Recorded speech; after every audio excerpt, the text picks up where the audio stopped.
Quels quartiers de la ville de N'Djamena sont dans l'obscurité? Après une visite inopinée à la centrale électrique de Farsha, le chef du département de l'énergie a fait une communication ce matin relative au délestage fréquent dans la ville.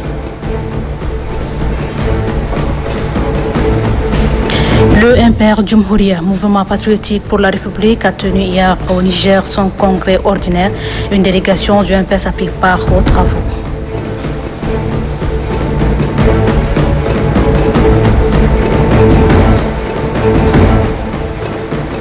Le coordinateur du sous-comité de défense et sécurité Covid-19 pour la ville de N'Djamena a effectué une visite inopinée dans les agences de voyage. Le respect de mesures barrières au centre de la visite. Voilà, c'est tout pour les titres. Bonsoir à toutes et à tous et bienvenue dans cette session d'information. Cette année, la forte pluviométrie a engendré d'importantes inondations dans la capitale face à l'absence de réseau de drainage des eaux. Conséquence des milliers de personnes déplacées, des maisons détruites et des morts enregistrées. Pour parler de l'inondation, nous recevons comme invité de ce dimanche Madame Amina Yeme Torna, ministre de l'Aménagement du territoire, du développement de l'habitat et de l'urbanisme. Bonsoir Madame. Bonsoir. Bonsoir. Oui, c'est la question de parler sur l'inondation dans la capitale. Mais bien avant cela, nous allons suivre l'actualité. La ministre de l'Énergie a effectué hier une visite inopinée à la centrale électrique de Farsha. Pourquoi le délestage devient intempestif? Pour comprendre la situation et trouver une solution, Ramatou Mamadou Outouin a tenu une rencontre avec les différents responsables de la Société nationale d'électricité. Ali Mohamed Belou. Pas de week-end pour la ministre de l'Énergie. Il est 17h, c'est samedi. Ramatou Mamadou Outouin débarque de manière inopinée à la centrale électrique de Farsha. Le délestage intempestif de ces derniers temps dans la ville d'N'Djamena oblige. Sur place se tient une réunion de crise. Face aux responsables et techniciens présents, la ministre plante le décor. Première interrogation. Je voudrais comprendre quelles sont les raisons techniques autour de ce délestage accentué dans la ville de N'Djamena. À cette question que toute la population se pose d'ailleurs, le responsable concerné répond. Il y a des problèmes au niveau d'un des forages de la raffinerie qui alimente en eau. Et cette forage se retrouve en panne. Donc ça a forcément impacté notre distribution. Parce que la raffinerie nous donne aujourd'hui en moyenne 8 MW par jour. Et ces 8 MW n'étant pas au rendez-vous, ça crée forcément quelques déséquilibres au niveau de la distribution de la ville de N'Djamena. La ministre ne s'arrête pas là. Convaincue que la population est lasse de flirter avec l'obscurité, Ramatou Mamadou Outouin s'interroge cette fois-ci sur la distribution de l'électricité. Il y a des zones qui, quand on suit la population, qui sont à une semaine sans électricité. C'est tout pour la réunion. La ministre de l'Énergie ne veut pas se contenter seulement des explications. Dans la foulée, elle se rend au service de distribution, question de faire un rapprochement avec ce qui est dit à la réunion. Des questions-réponses surgissent encore. La ministre scrute, observe et analyse la situation. C'est la première phase d'une démarche qui va aboutir dans un bref délai à des mesures d'urgence pour faire face à la situation. 24 heures après la descente sur le terrain, de mesures d'urgence sont prises. Elles ont été rendues publiques par la ministre de l'Énergie au cours d'un point de presse. À suivre. Au sortir de cette réunion de crise, j'ai pris la décision de mettre en place un comité ad hoc composé des ingénieurs et techniciens de mon ministère et de l'association de défense des droits des consommateurs à l'effet d'appuyer les équipes de la SNE pour assurer un suivi sur le terrain du délestage en vue de rendre équitable la distribution de l'énergie électrique tout en priorisant l'aspect santé et sécurité, notamment les hôpitaux, les centres de santé, les casernes militaires et les grandes institutions. Reprendre les discussions avec les partenaires qui accompagnent la SNE dans la production afin d'augmenter en toute urgence la capacité de production. Et enfin, faire accélérer la maintenance des ouvrages de production afin d'accroître la production de l'énergie dans les meilleurs délais. À la suite des instructions des plus hautes autorités, des solutions sont en train d'être prises pour combler le gap. Retour ici avec notre invitée, Madame la Ministre. Chaque année, les populations de quartiers périphériques de nos villes, surtout ceux de N'Djamena, sont victimes d'inondations. Comment justifiez-vous ces inondations? Je dirais que particulièrement cette année, nous assistons à des pluies diluviennes très importantes qui ont plongé la plupart des localités de N'Djamena dans un désarroi et qui ont entraîné donc un nombre important, plus de 4000 foyers qui ont perdu donc leur maison et pour certains se retrouvent encore dans l'eau. Nous leur exprimons notre profonde compassion et leur solidarité. Nous ferons en sorte qu'ils puissent supporter cette situation et nous espérons trouver des solutions assez rapidement. Alors, pour les périphéries de N'Djamena, ça s'explique par, dans un premier temps, les installations faites.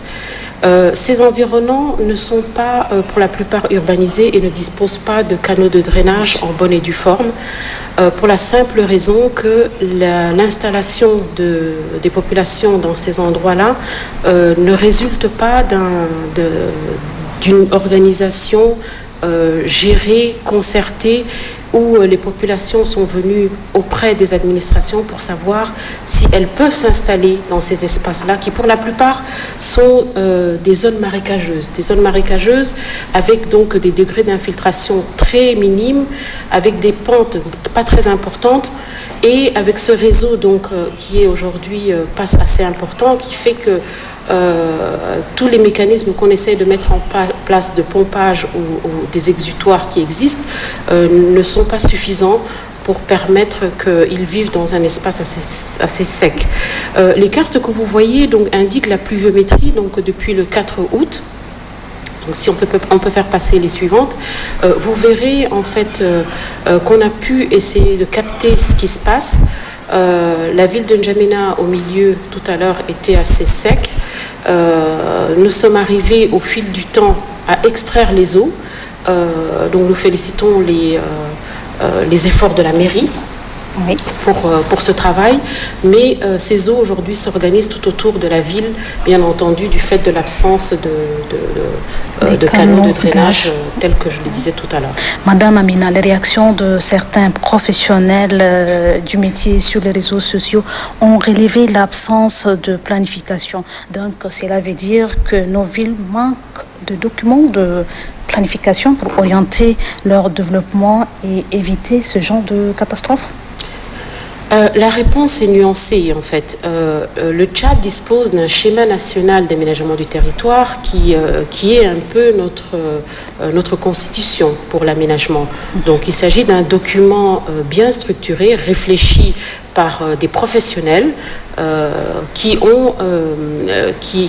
aujourd'hui fait force de loi en République du Tchad, qui permet d'identifier en fait les zones et tous les espaces où doivent être construits les canaux de drainage, ainsi que toute autre infrastructure nécessaire à l'urbanisation d'une ville. Maintenant, particulièrement N'Djamena n'a pas de schéma directeur. Le schéma directeur est également un outil de planification, on va dire général. Mais ceci dit, nous disposons d'un schéma directeur de drainage.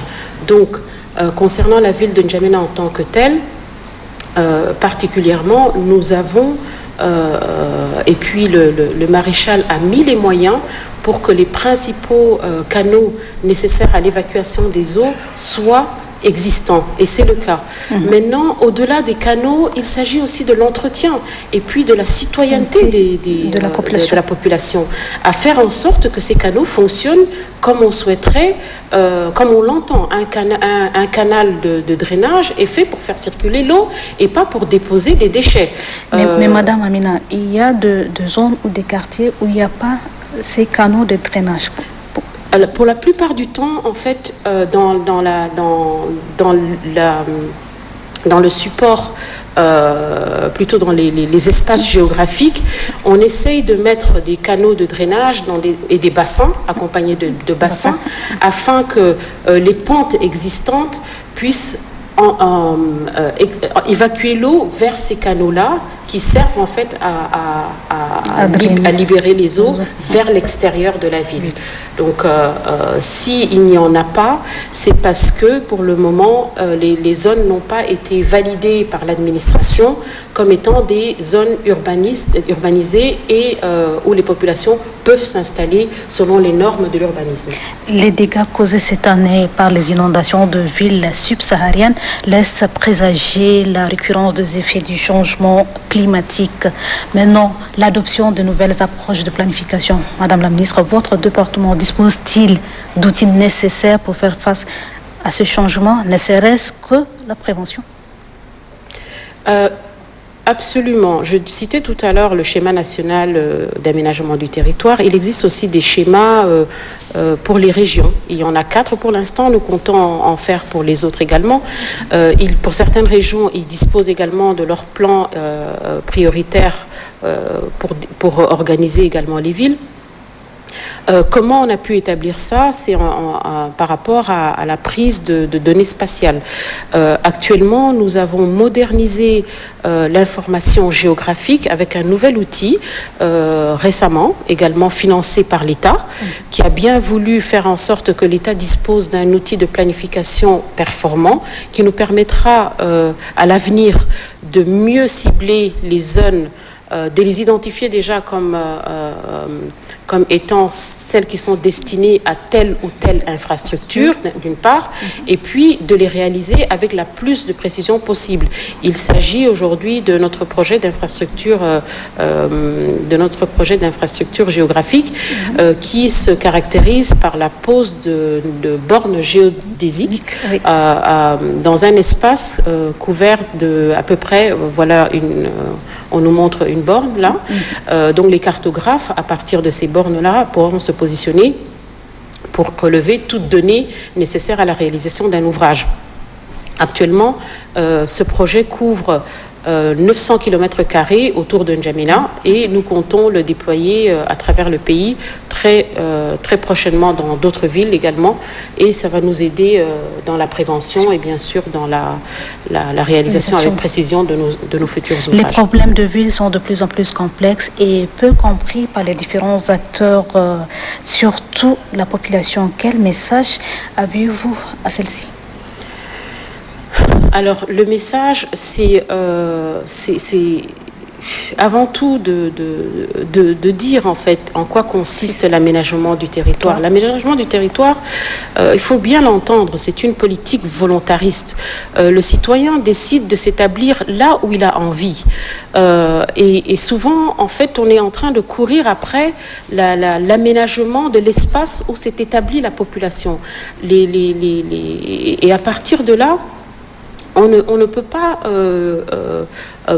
donc comme vous le voyez, on ne peut pas aujourd'hui imposer à la population de s'installer à tel ou tel endroit. On peut les accompagner, on peut les diriger. Et c'est justement par rapport avec les documents dont on dispose au niveau du ministère qu'on peut les orienter sur les lieux où ils peuvent s'installer sans pour autant en leur indiquant bien les risques lorsqu'ils s'installent dans des zones marécageuses. Et bien entendu, nous déclinons pas toute responsabilité de les secourir ou de les accompagner, c'est aussi le devoir. Nous partageons un espace commun. Il ne faut pas distinguer les populations du gouvernement en fait. Donc le gouvernement est là pour prévoir des programmes, pour prévoir des documents, pour dire aux gens où on peut vivre ensemble, comment, et ensuite les populations aussi, c'est à elles de venir vers ces administrations-là afin de pouvoir avoir les meilleures informations par rapport au lieu où ils s'établissent et comment ils doivent s'établir. Parce que aujourd'hui, la problématique qui se pose, c'est que dans les zones marécageuses, telles que je citais tout à l'heure, il est impératif que si on décide de s'y installer, bien entendu, avec une urbanisation bien faite, il est quand même important de construire avec des matériaux durables. Malheureusement, nous n'avons pas tous le même pouvoir d'achat, bien entendu, et là aussi, toute la réflexion est menée, et elle a toujours été menée par le maréchal du Tchad. Donc ce ministère, il existe depuis 2002. Elle a connu plusieurs apports, et notamment aujourd'hui, on est dans la problématique de l'habitat depuis quelques années. Donc il est soucieux de faire en sorte que les populations vivent dans des environnements sains et propres. Et c'est par là que j'aimerais bien dire à mes chers frères et sœurs tchadiennes que, en fait, la ville est à l'image de ce qu'on est. On ne peut pas aujourd'hui vouloir une belle ville et ne pas l'entretenir par nous-mêmes. Et tout n'est pas simplement de la responsabilité du gouvernement. Le gouvernement, c'est qui? Ce sont des personnes qui doivent travailler sur la mise en place de programmes, mais les bénéficiaires, ce sont les gouvernés, ce sont les citoyens. Donc les citoyens vivent dans des espaces. Aujourd'hui, si les canaux de drainage sont bouchés, c'est dû à des déchets. Qui met ces déchets dans ces canaux de drainage? Donc c'est un message lancé à l'endroit de la population. Absolument. Et quant à l'interrogation et puis à la recherche d'amélioration, je compte très rapidement mettre en place des journées de rencontres avec tous les historiens, ceux qui connaissent N'Djamena, les experts, aussi bien les cartographes, géologues, architectes, afin qu'on vienne discuter des lieux où on veut vivre, particulièrement pour N'Djamena, bien sûr, pour finaliser ce schéma directeur, et bien entendu notre code foncier qui est toujours en cours de présentation à l'Assemblée, et tout cela ne peut se faire qu'ensemble.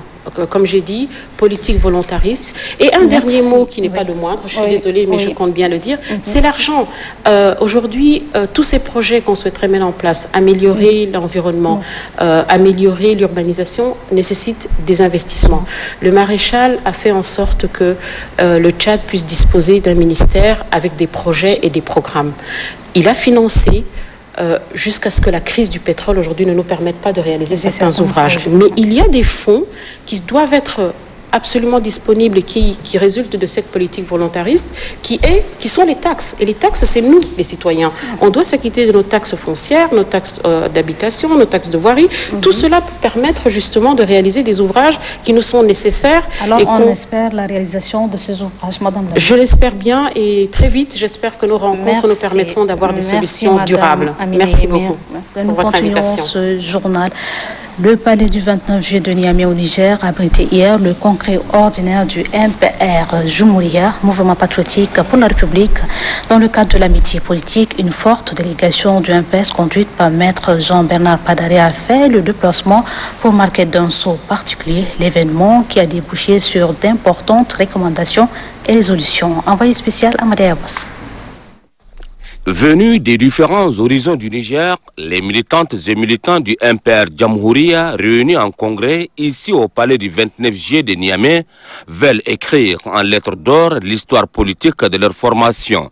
Quoi de plus normal pour ces militants engagés et dévoués à la cause du MPR Jamhuriya de se retrouver en congrès ordinaire pour fixer les lignes directrices et les ambitions politiques de ces grands mouvements rassembleurs.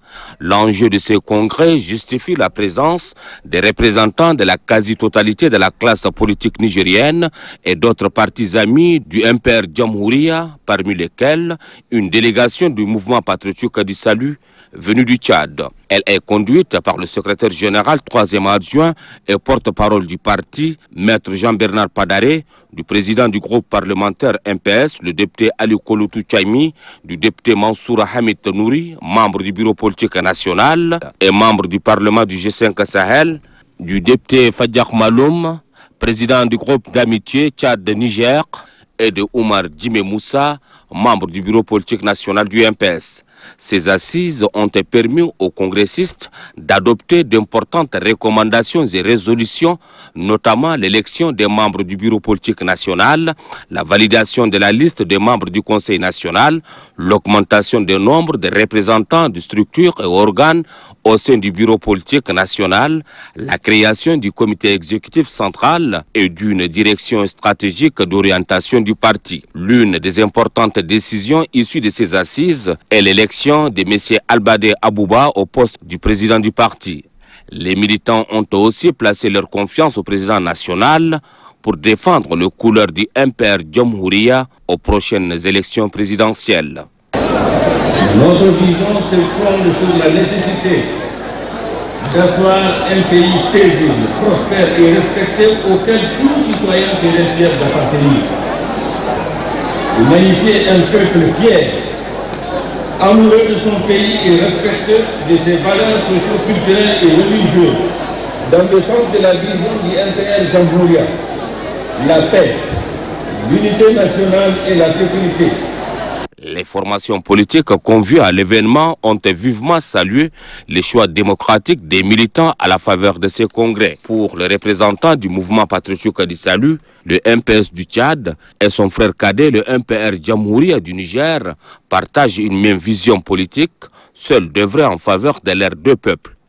Les relations entre le Tchad et le Niger sont millénaires.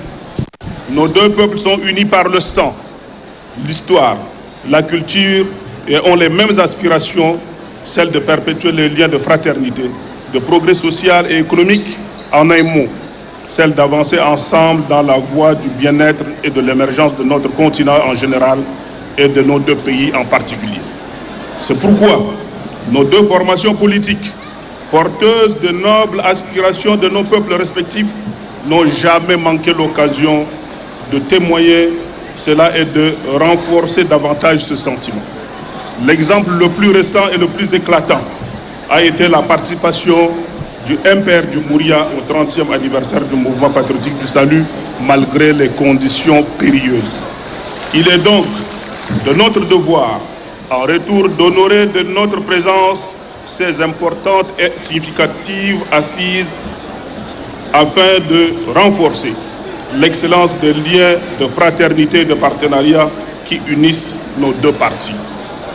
C'est dans une ambiance empreinte de convivialité et d'amitié politique que la délégation du mouvement patriotique du salut et le premier responsable du mouvement patriotique pour la République, le MPR Niger, ainsi que les autres congressistes, se sont séparés. Le séjour de la délégation du MPS à Niamey est marqué par la remise d'un fanion, symbole du MPR Jamhouria au chef de mission du MPS. Retrouvons une fois de plus Amadé Abbas. Entre le mouvement patriotique du salut, MPS, et le mouvement patriotique pour la République, le MPR Jamhouria du Niger, c'est un véritable mariage politique.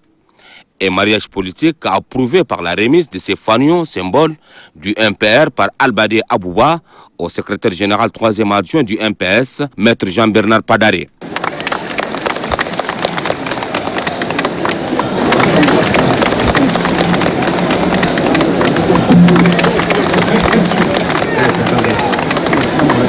Selon le président investi du Jamhouria, les efforts consentis par le marshal du Tchad, Idriss Déby Itno, président de la République, président fondateur du MPS, méritent respect et considération de tout le peuple du Sahel.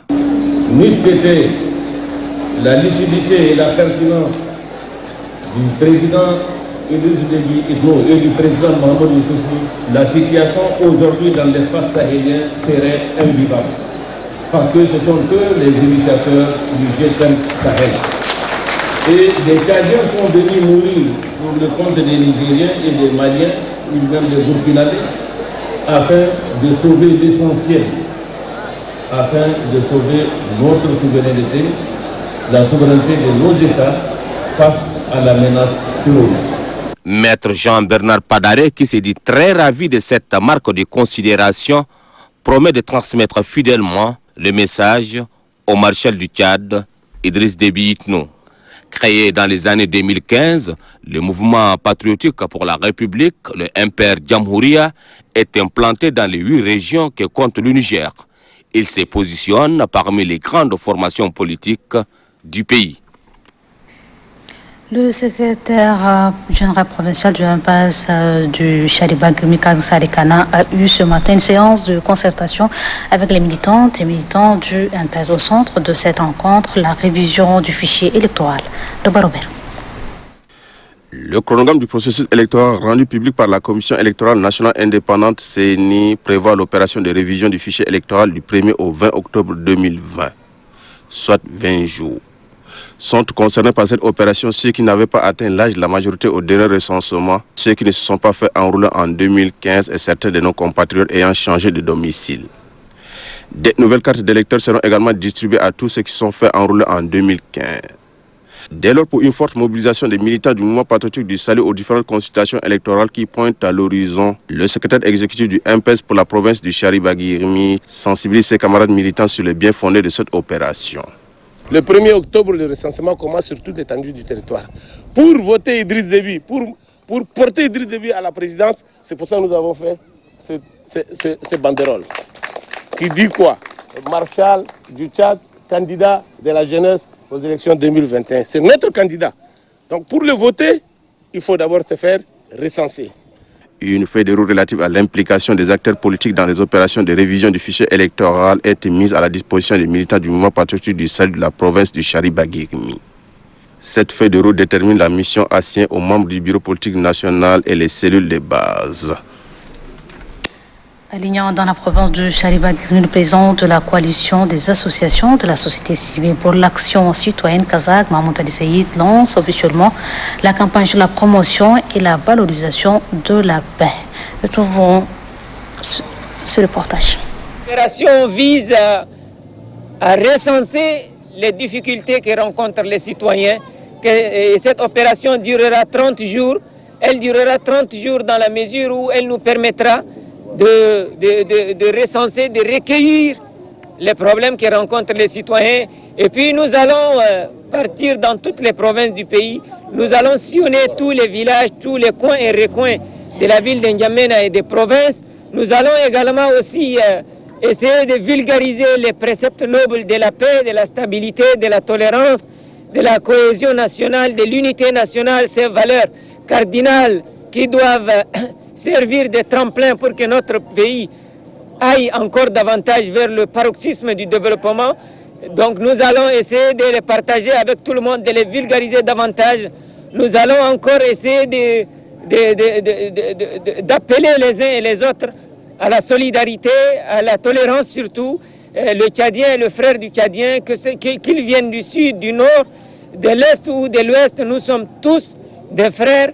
Transcendons nos différences, transcendons nos clivages et n'essayons pas de nous regarder à travers les clichés ou bien les idées préconçues. Le Tchadien est le frère du Tchadien. C'est pourquoi aujourd'hui nous sommes ici. Demain nous serons dans tous les recoins du pays. Et cette opération, permettez-moi de vous dire qu'elle est inédite parce que nous allons rentrer maison par maison, quartier par quartier, carré par carré, ville par ville, province par province, département par département, pour toucher tous les citoyens, pour leur ramener le message de la tolérance, de la paix. Nous avons constaté qu'il y a des dérives qu'il faut bannir de la société. Ces dérives sont très néfastes et sont très nuisibles pour le vivre ensemble. Ces dérives peuvent porter facilement atteinte à la cohésion nationale et à l'unité nationale.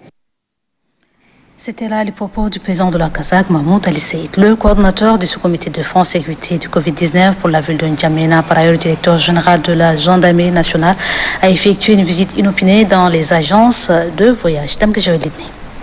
À travers cette visite inopinée dans quelques agences de voyage, le coordinateur du sous-comité défense et sécurité Covid-19 pour la ville de N'Djamena, le général Jonta Marcel Oinati, accompagné de ses collaborateurs, est venu s'assurer du respect des termes de l'arrêté 48 du 15 septembre 2020 portant conditions d'exploitation des activités de transport urbain et interurbain en cette période pandémique. Aux responsables des agences, le général Jonta Marcel Oenati rappelle la nécessité de respecter la décision gouvernementale en mettant des dispositifs de lavage des mains, en pulvérisant constamment les bus et en respectant surtout la distanciation physique.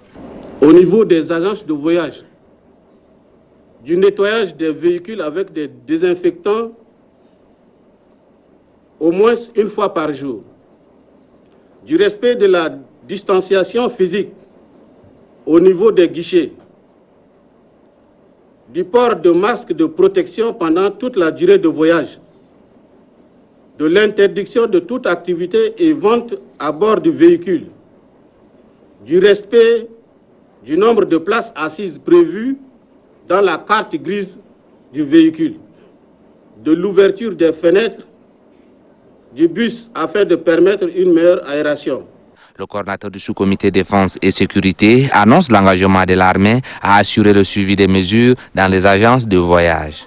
Le général Jonta Marcel Oenati interpelle également les passagers à respecter les mesures barrières et surtout à dénoncer les irrégularités constatées dans les agences de voyage. La pandémie du coronavirus, dont le premier cas a été notifié le 10 mars dernier, continue de résister. Elle prend de l'ampleur dans nos provinces compte tenu du non-respect de recommandations des autorités sanitaires et celles de l'OMS. Cependant, en cas de signe, le coordinateur national adjoint de la coordination de riposte sanitaire, Dr Alarangar Yukoite, invite la population à la fréquentation des structures sanitaires. Suivez. Quand quelqu'un est malade, quand quelqu'un a de la fièvre, quand quelqu'un tousse, quand quelqu'un a des difficultés respiratoires, là où cette personne doit aller, c'est dans une structure de santé. Pas à la maison. Prenons le cas de notre pays, le Tchad. Au début de cette pandémie, ici au Tchad, nous avons eu plusieurs cas de décès. Et ces cas de décès ont été dus principalement parce que les gens, quand ils toussaient, quand ils avaient de la fièvre, quand ils avaient des difficultés respiratoires, ils n'allaient pas aux structures sanitaires. Il y en a qui sont soignés à la maison, il y en a qui allaient acheter des paracétamol à côté pour prendre. Et les gens passaient une semaine, 10 jours à la maison. Et au moment où on les amène à l'hôpital, c'est trop tard. Je pense que le fait de consulter les structures sanitaires et le plus rapidement possible, le plus immédiatement qu'on sent les signes, c'est vraiment le nœud, l'essentiel pour vraiment contrôler une situation morbide. Parce que si on reste à la maison, vraiment, je pense que ça va pas aller. Et vraiment, nous insistons sur le fait que, en ce qui concerne la Covid, si les gens sentent de la fièvre, s'ils sentent de la toux, s'ils ont des difficultés respiratoires, il faut immédiatement qu'ils consultent. Parce que plus tôt ils consultent, plus ils ont de chances d'être sauvés. Et puis la situation épidémiologique de la maladie à coronavirus de ce dimanche 20 septembre se présente comme suit. Sur 469 échantillons analysés, 2 cas confirmés, 1 au Logone oriental et 1 au Moyen-Québec contact des cas précédents. Un guéri portant le total à 967, 0 décès, total décès 81, 103 malades sous traitement. La coordination nationale de riposte sanitaire invite la population à rester sereine, solidaire, vigilante et rappelle au respect strict des mesures barrières. La signature, professeur Choua Ouchemi, coordinateur national de riposte sanitaire. Le mois de septembre est proclamé mois de l'amnistie africaine pour la remise et collecte des armes illégalement détenues. Pour relayer cette déclaration, le Conseil économique, social et culturel de l'Union africaine, branche du Tchad, par la voix de sa présidente Amaré Diouna, a fait un point de presse hier. Suivi. L'Afrique doit œuvrer pour mettre fin à toutes les guerres, aux conflits civils, à la violence sexiste, aux conflits violents et à la prévention des génocides. Si le mois de septembre est désigné par l'Union africaine comme mois de l'amnistie, c'est pour exhorter les civils en possession des armes illégales à les remettre aux autorités sans risquer d'être arrêtés ou poursuivis par ces derniers. Le mois de l'amnistie vise à impliquer les citoyens pour aider le gouvernement à réduire la circulation illicite des armes sur le continent. Les armes visées sont principalement les armes légères, les kalachnikovs, les pistolets revolvers, etc. C'est la catégorie d'armes que peut porter un individu et c'est la catégorie d'armes la plus populaire dans le continent. Le COSOC a décidé d'organiser toute une caravane dédiée au mois de l'amnistie africaine. Allant du Maroc jusqu'en Éthiopie, en passant par plusieurs pays africains, dont le Tchad, les caravanes consistent à organiser plusieurs activités de sensibilisation et de débats partout dans le continent africain. Au cours de ces mois, le COSOC a organisé 5 grands débats à l'échelle continentale et plusieurs activités de plaidoyer vis-à-vis des gouvernements et de la société civile. Dans ces processus, collecter les armes n'est pas une chose facile. Le premier défi est que ceux qui portent ces armes hésitent toujours à se manifester. Et c'est pourquoi nous insistons sur la force du message qui doit être diffusé à propos de cette amnistie.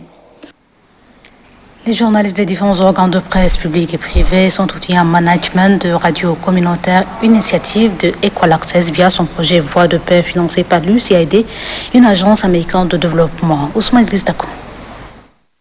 Après 72 heures, les participants à ces assises sur le management des radios ont passé en revue les mots qui minent les radios communautaires. Ils ont été suffisamment outillés pour affronter les défis liés aux médias. Une radio soit bien ménagée, il faut aussi des formations de temps en temps de ces responsables du comité de gestion qui gèrent les radios. Et aujourd'hui, ces radios sont bien outillées dans le cadre de la gestion de leurs radios. Les plus souvent sont des volontaires de la région qui se mettent au travail pour que la radio réussisse. Et c'est dans cet esprit-là que Equal Access a voulu nous donner l'outil de gestion managériale qui va nous aider à bien gérer nos radios. Le chargé du programme du projet Voix de paix, après avoir exprimé sa satisfaction, loue le degré de responsabilité des participants. 3 jours vous ont permis d'échanger et d'être véritablement outillés avec l'expertise du consultant dans la gestion et le management surtout de vos radios. Que vous puissiez déjà véritablement être autonome, ça sera une très bonne chose pour nous. En appuyant le radio communautaire, Equal Access, à travers son projet Voix de paix, entend contribuer au développement local en prônant les valeurs relatives à la paix et la cohabitation pacifique. Semaine nationale de l'arbre édition 2020, les membres de la société civile et ceux de défense des droits de l'homme ont choisi l'université Roi Faisal pour la mise en terre de plans. Ce geste vise à lutter contre la désertification au Tchad. Compte rendu, Nobadumba Italomati. Relever le défi de la lutte contre le changement climatique passe par des activités de reboisement et des programmes de mise en terre des plants. J'apprécie l'initiative parce que notre objectif, c'était la lutte contre toute forme de dégradation. C'est la recherche de solutions qui répondent à l'avancée du désert qui s'est installée depuis la période pré-industrielle de 1850 à 1900 dans le continent européen, asiatique et américain. Je fais un appel à tous les Tchadiens parce que l'environnement, ça implique tous les Tchadiens, pas seulement l'association ou le groupement. La Semaine nationale de l'arbre, initiée par l'État tchadien, est en parfaite adéquation avec la dynamique autour des grands enjeux mondiaux de l'heure, qui sous-entendent la construction d'un avenir responsable en vue de garantir un bien-être durable de l'humanité. L'arbre représente la vie de l'homme. Vous savez que l'arbre filtre l'air que nous respirons, l'arbre aide le sol à se régénérer, l'arbre protège même la faune. C'est pourquoi chaque pays doit s'approprier des nouvelles donnes afin de réduire ses émissions de gaz à effet de serre à travers des activités résilientes d'adaptation et d'atténuation telles que le reboisement et la mise en terre des plants. Le centre d'apprentissage du Saint-Coran du quartier d'Igué-Sahlaï dans le 8e arrondissement a organisé une séance de lecture du Coran pour implorer Dieu pour la paix au Tchad. Idriss Moudriss. La paix et la stabilité sont des conditions sine qua non pour booster les activités socio-économiques et le développement d'un pays. Compte tenu de l'ampleur des fléaux et des catastrophes qui font des dégâts partout au monde, les élèves du centre d'apprentissage du Saint-Coran au quartier d'Iguel ont décidé d'implorer le ciel afin que ces souffrances seront atténuées. Ils ont lu 1000 fois d'une manière répétitive les Saint-Coran en 25 jours, tout en demandant à Allah de préserver le Tchad des catastrophes de l'inondation, d'éradiquer les maladies à coronavirus et les chikungunya. C'est une initiative du Cheikh Ali Mohamed Fadoul, responsable de ce centre d'apprentissage du Saint-Coran, qui a paraphrasé le verset coranique dans lequel Allah dit « Demandez-moi, je vous réponds » pour justifier le but de ces assises. Il a en outre demandé aux élèves de ce centre de continuer à lire le Saint-Coran pour la paix la santé et la prospérité du Tchad. Et c'est avec cette note de religion que se ferme cette édition. Merci à vous. Très belle soirée à toutes et à tous. Bonsoir et à demain, Inch'Allah.